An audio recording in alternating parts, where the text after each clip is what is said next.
Hello guys, এই যে আমার পটল আলু পোস্ত হচ্ছে, কালো জিরে ফোড়ন দিয়েছি, আর এখানে শশা শুক্তো হচ্ছে।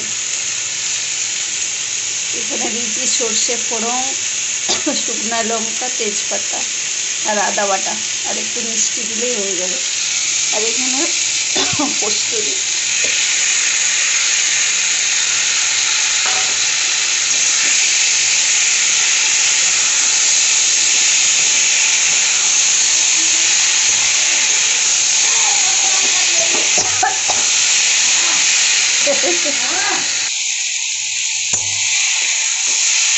ভাজা ভাজা হয়ে গেছে, এরপর জল দিয়ে দেবো।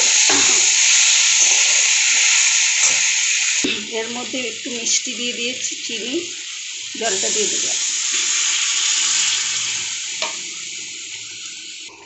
এখানে আমার পটল পোস্ত হয়ে এসেছে। এখানে শশা শুক্তো হয়ে গেছে, আর খেতে খুব সুন্দর হয়, বানিয়ে দেখবেন, হেভি লাগে। আর এখানে পাঁপড় ভাজা, আর একটু ডাল বানাবো, ব্যাস, মুগ ডাল। আজকে শনিবার।